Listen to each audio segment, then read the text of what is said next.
Hello, everybody. I'm the Last Raider, and today, oh God, we have Anita Sarkeesian, who has, and I'm going to make this the title of the video. She walks into a Mandalorian ambush and does not survive. Okay. Here we have Anita Sarkeesian talking about the Mandalorian. I've seen the Mandalorian, just watched it. Oh my God, you have to see it.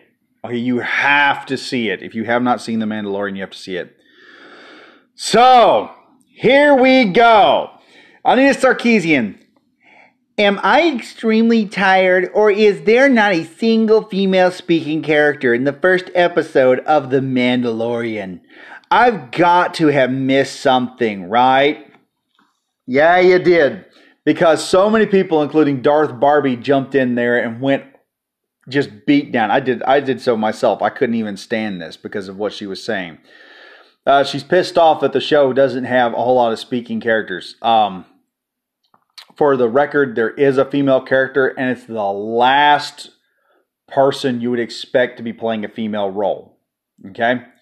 In fact, The Mandalorian shows her an extreme amount of reverence because of the skills she possesses, and she provides him something very early in the show. First episode, watch it.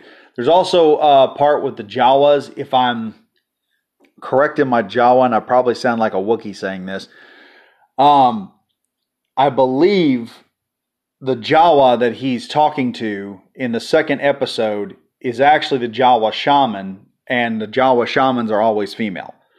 If I'm correct. I could be wrong on that. I'm not going to say I am.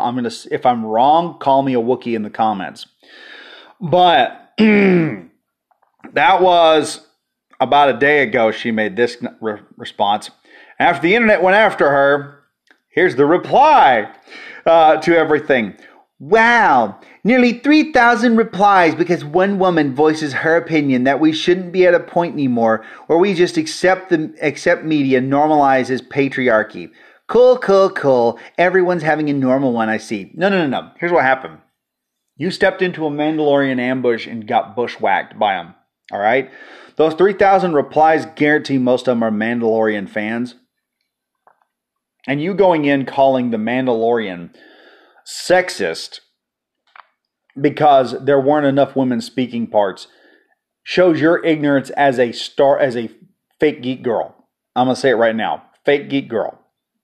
Because if you know anything about the Mandalorians are one of the most inclusive groups in all of Star Wars. And I'm not being SJW saying that. There have been openly gay Mandalorians in Star Wars. There have been multiple female leaders in Star Wars. To give an example, Obi-Wan's main squeeze, I can't remember her name, and it's been so long since I've seen it. I'm going to have to watch the Clone Wars with my kid. She's going to love that. But in the Clone Wars, there was a woman who was in charge, who was actually the head of state, and she wasn't a senator that just stood back, did nothing. She donned armor and went to battle. Her and Obi-Wan fought back to back as equals. She ended up dying because she went up against Darth Maul, of all people. And Darth Maul killed her. But then also, recently in Star Wars Rebels, Savine, when she goes back to her clan, who is sitting on the throne as head of the clan, it's her mom. Okay? So this concept coming from Anita Sarkeesian is bred completely out of ignorance. Partially, and there's a reason for this, the Mandalorians do not have an actual race. Some people who entered Star Wars during the sequel trilogy have this belief that the Mandalorians are like Jango Fett. And there was a lot of people for a long time hailing that, the badasses of Star Wars were, brown-skinned people. And these were SJW saying this. And then actual Mandalorian fans pointed out that the Mandalorians are not humans. The actual race of Mandalorians are long dead and extinct. They were highly warlike, very violent, and eventually they created a culture in which they accepted warriors from other cultures. And that's how Mandalore got started. Their race eventually died off, and they became extinct. But the culture of Mandalore lived on through the nation that they created. And so Mandalorians are pretty much, I want to say pure nationalists, in that they don't, their nationalism is not dependent on race or creed. It's dependent on citizenship. And with Mandalorians, their citizenship is kind of like how the United States is. You know, if you go through the trials, you get your citizenship, you're considered a full-blood citizen. But I think Mandalorians go one step further, and they allow outsiders to actually take positions of leadership to some extent. So, I mean, this is what you're attacking, is one of the most, when I say it's the most culturally inclusive groups in sci-fi, that's not me shilling any kind of politics. That's me being canon to the fan. Mind you, in fact, there was actually a book in which there were two Mandalorians who were openly gay. And I think a Jedi might have mentioned something about it, and the other Mandalorians, there were like multiple Mandalorians, like a whole squad of them. And one of the Mandalorians that this Jedi talked to about it said, they're in love. What does it matter? And in reality, the Mandalorians don't care. So Mandalorian fans, true Mandalorian fans, they don't give a crap, okay? They don't care about, the politics. If a gay Mandalorian shows up on the show, it will technically be canon, okay? It'll be Legends canon. That's how canon it'll be. So Anita going out there, she steps into this little argument not knowing a damn thing about Mandalorian. So all she sees is the blasters and the wrist-mounted flamethrowers and the cool armor with the T-visor and all that stuff, and doesn't actually go for 2 seconds and do some research, which about a Google search of Mandalorian culture would have avoided this entire fudge up on her part. Instead, she stupidly walks into a Mandalorian ambush. Like I said, she walks into it and she just gets literally eviscerated by everyone. I mean, that Darth Barbie eviscerator and ended up on bounding into comics over this. And we're all of us Mandalorian fans are like, yes, you walked into that one, dog meat. But, yeah, look, you want women speaking, you're pissing off, you're letting your sexism get in the way, Anita, of seeing anything. I think you need to take those glasses and get the lenses looked at, because they only let you see things you hate, okay? And it's apparent that you are sexist and hate men, okay? Probably to the point that you kind of have a Nazi persona about men and want to have them all gassed. Look here. The Mandalorian culture in Star Wars, the subset of fans in the entire Star Wars fandom, are only consider one thing. They judge you based on the outward appearance of your armor, because your armor is what you have worked for. This is a concept in The Mandalorian.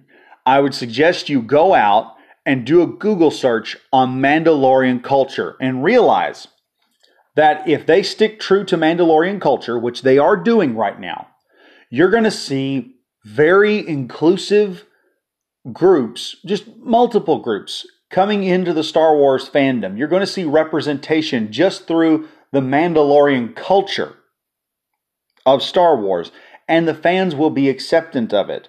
This is why a lot of people were, in my opinion, afraid of using the Mandalorians, because you have to touch on their inclusivity at some point. And Mandalorians were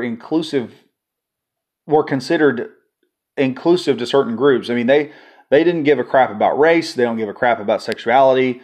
In fact, I think there's even maternity leave. A Mandalorian female is allowed by honor and code of the Mandalorians, a form of maternity leave for childbirth and stuff, which is really the only real sexual preference that the Mandalorians throw a fit about. Afterward, once she reaches a point where the child goes to an academy, she's fully allowed to go right back out into battle if necessary.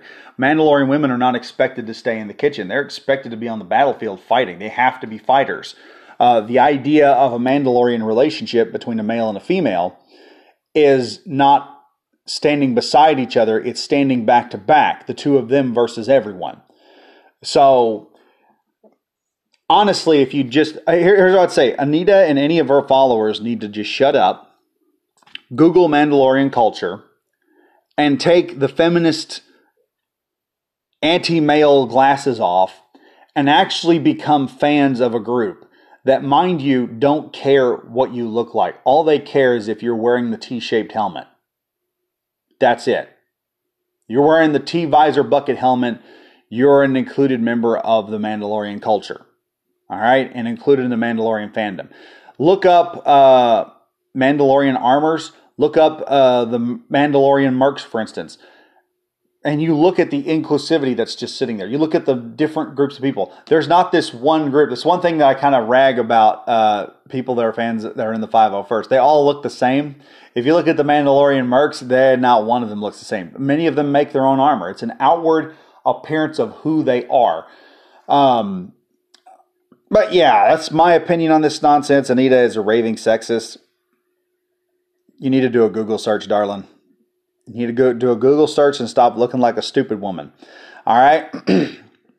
Also, you're a fake geek girl. I'm the Last Raider. Like if you like the video, subscribe if you're new to the channel, and I'll be back with another video. Thanks, and keep your head on a swivel and stay frosty. I'll see y'all next time.